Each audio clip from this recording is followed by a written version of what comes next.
Shalom, selamat pagi semua sahabat-sahabat Allah. Ketemu lagi dengan saya di dalam renungan pagi. Sebelum kita memulai renungan pagi, kita akan berdoa terlebih dahulu. Mari kita berdoa. Bapa yang baik, terima kasih Tuhan untuk semua berkat yang Kau berikan buat kami. Untuk kasih karuniamu Bapa yang selalu menyertai kami sepanjang hidup kami.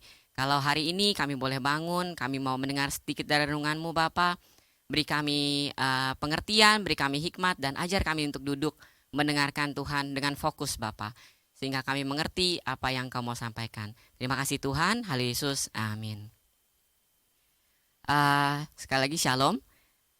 Hari ini saya akan membawakan renungan, karena kita masih di dalam pekan tentang Roh Kudus. Maka saya akan membawa renungan yang saya beri judul Helper. Judulnya Helper, artinya penolong. Nah, kalau saya bawa tentang Roh Kudus dan saya ambil kata helper, rata-rata kita juga pasti udah dapet lah konsepnya bahwa helper itu adalah penolong dan itu adalah salah satu julukan untuk Roh Kudus. Nah, saudara-saudara, saya mau memulai renungan saya ini dengan cerita tentang Tuhan Yesus ini. Bagaimana ketika dia mati di kayu salib, kemudian dia menampakkan diri kepada murid-muridnya sekian waktu.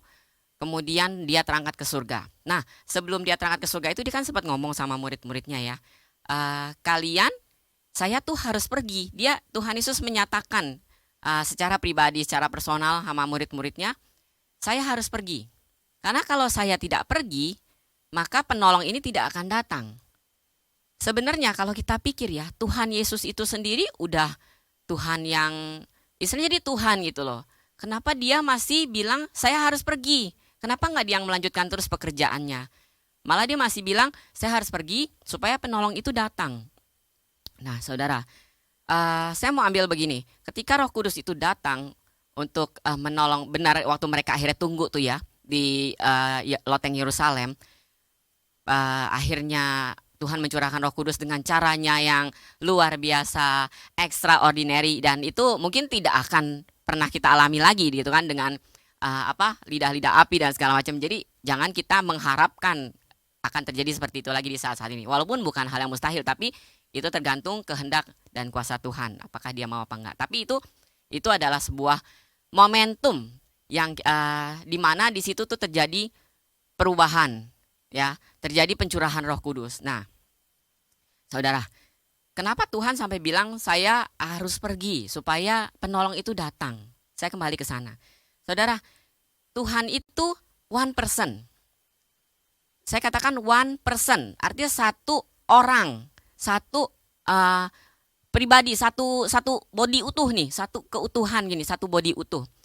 Dia itu dibatasi ruang dan waktu. Walaupun dia itu Tuhan, tapi pada saat itu dia menjadi seorang manusia. Dia dibatasi oleh ruang dan waktu. Di mana Tuhan memang membuat banyak sekali perubahan di daerah-daerah di sekitar bangsa-bangsa Israel ya pada waktu itu ya di daerah sana. Tapi dia tidak bisa bergerak lebih luas lagi karena dia dibatasi oleh tubuh ini, oleh tubuh yang dia miliki dalam wujudnya sebagai manusia, sehingga dia tidak bisa bergerak kemana-mana. Ruang lingkup dia itu untuk bergerak terbatas. Nah, tapi ketika dia mati, dibangkitkan dan naik ke atas surga, naik ke surga, pada saat itu dia menjanjikan ada seorang penolong. Penolong itu wujudnya dia seorang tapi dia tidak berwujud. Maksudnya dia tidak berbentuk satu pribadi utuh seperti kita manusia gitu loh. Dengan dibatasi tubuh yang fana ini gitu loh. Nah, itulah yang membuat seorang ini menjadi sangat efektif untuk membantu semua murid-murid Tuhan itu dan semua orang-orang yang mengasihi Tuhan itu, jemaat-jemaat Tuhan itu, istilah orang-orang Kristen pada saat itu untuk lebih cepat spreadnya, cepat berkembang biak, ya istilahnya menyebar gitu ya kemana-mana. Coba saudara pernah bayangin kalau misalnya Tuhan Yesus nggak pernah mati ya saudara, dia tetap menginjil, dia tetap memberitakan firman dalam kondisi dia seperti manusia, maka cakupan dia untuk bisa ke seluruh Yudea, Samaria, dan sampai ke ujung bumi itu susah direalisasikannya, lambat. Tapi dengan dia pergi ke surga, kemudian penolong itu datang sebagai Roh Kudus yang hadir di dalam kehidupan kita, melekat, nempel, masuk di dalam hati kita. Dia itu selalu menyertai kita dimanapun kita berada. Dan dia wujudnya udah bukan manusia lagi istilahnya. Tapi dia itu sebuah roh yang menolong kita di dalam hati kita. Nah itu membuat kita leluasa. Membuat anak-anak Tuhan itu, murid-murid Tuhan itu, orang-orang Kristen pada saat itu leluasa untuk bergerak. Jadi mereka bisa memberitakan Injil. Tapi ada satu lagi saudara yang jadi masalah. Saudara tahu ya, murid-murid Tuhan itu rata-rata kebanyakan nelayan. Yang pengetahuannya terbatas. Yang saya tahu satu murid Tuhan Yesus yang lumayan itu kayaknya cuma Lukas. Lukas itu dokter kalau nggak salah, tabib ya. Tabib, dokter lah sekarang orang bilangnya. Sisanya yang lain tuh kebanyakan ada pemungut cukai, ada rata-rata nelayan gitu kan. Mereka nggak punya skill yang luar biasa. Maksudnya mereka orang yang biasa-biasa saja, orang yang ordinary, ya kan? Bagaimana mereka bisa menyampaikan firman Tuhan kemana-mana gitu. Sementara mereka itu benar terbatas istilahnya, secara pikiran, pengetahuan mungkin gitu terbatas. Mereka nggak punya hikmat seperti hikmat Tuhan.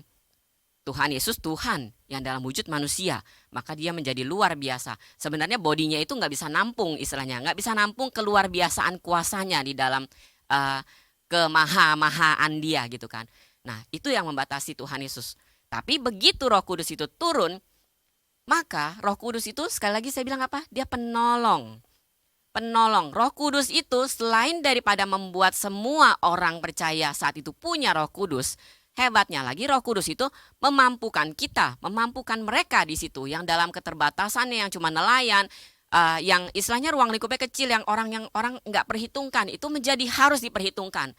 Karena apa yang terjadi saudara tahu kan ya waktu lagi setelah mereka kepenuhan Roh Kudus, mereka berbahasa dengan bahasa-bahasa yang si orang Mesir bisa dengar, ada orang ngomong bahasa Mesir, orang mungkin orang ya nggak tahu lah saat Romawi atau apa gitu ya, suku-suku yang lain gitu yang bahasanya beda itu, mereka tuh bisa mendengar bahwa firman Tuhan diberitakan dengan bahasa-bahasa yang lain. Jadi mereka semua bisa mengerti gitu kan. Itu terjadi pada nelayan-nelayan yang tadinya cuma tahu urusan nangkep ikan. Dan itulah peran Roh Kudus sekali lagi di situ sebagai seorang penolong, saudara. Jadi kalau tidak ada Roh Kudus ini, maka tidak akan terjadi momentum itu, saudara. Tidak akan terjadi di mana kuasa Allah bekerja luar biasa kepada semua orang yang percaya. Ya, bukan cuma sama Tuhan Yesus yang memegang kuasa itu, tapi semua orang yang percaya bahwa Tuhan Yesus adalah Tuhan dan Allah, mereka dikaruniai, dicurahkan, diberikan kuasa untuk menjadi maksimal. Walaupun tadinya dia bukan siapa-siapa. Nah, itu sebabnya Tuhan katakan, saya harus pergi supaya ada seorang penolong yang datang menolong kamu. Itu lebih penting menurut Tuhan. Kalau saya pegang sendiri, saya memberitakan firman, dengan keterbatasan tubuh saya akan sulit untuk bergerak. Tapi begitu Roh Kudus turun, setiap orang percaya, yakin, penerima Tuhan Yesus sebagai Tuhan dan Juru Selamat, mereka menerima Roh Kudus, kemudian mereka dimaksimalkan dan mereka bisa menyebar lagi. Jadi itu bukan one people, tapi many people for many people, istilahnya gitu ya. Jadi banyak orang menyebar kepada banyak orang, itu jauh lebih cepat. 1 orang cari 1 juta sama 1 juta orang masing-masing cari 1 jiwa, hasilnya akan lebih banyak. Kebayang ya saudara, 1 orang dia memberitakan kepada 1 juta jiwa itu, ya kan? Tapi sekarang kalau misalnya ada 1 juta jiwa, memberitakan masing-masing 1 orang. Kemudian 1 orang itu memberitakan lagi masing-masing 1 orang. Itu akan spread dengan cepat, menyebar dengan cepat. Daripada Tuhan Yesus sendiri yang bekerja. Itu sebabnya Roh Kudus dicurahkan dan dia dikatakan sebagai seorang penolong. Nah, saudara jadi tahu ya sekarang ya, betapa Roh Kudus itu begitu penting.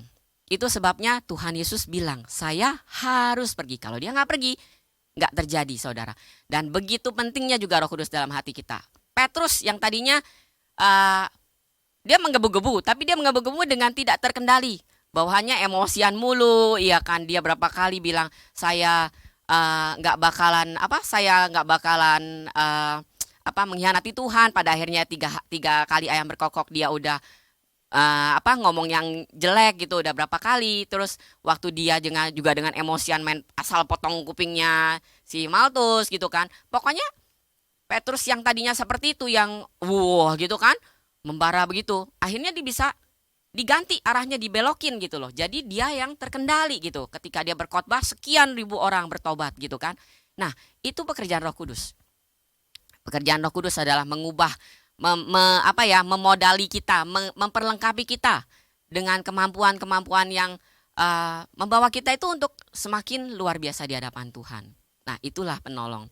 Nah, jadi saudara, renungan saya hari ini saya ingin menyampaikan bahwa jangan pernah saudara menganggap Roh Kudus itu nggak penting, sepele.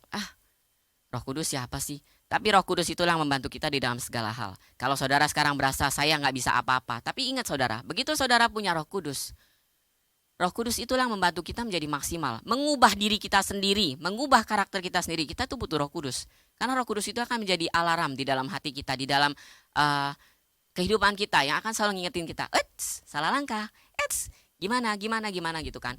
Kalau misalnya waktu itu Tuhan Yesus satu yang mesti ngawasin kita di sini, waduh capek lah Tuhan Yesus ya, mesti ngurusin kita semua. Tapi dengan Roh Kudus ada di masing-masing kita, maka pekerjaan itu menjadi lebih mudah dan lebih cepat.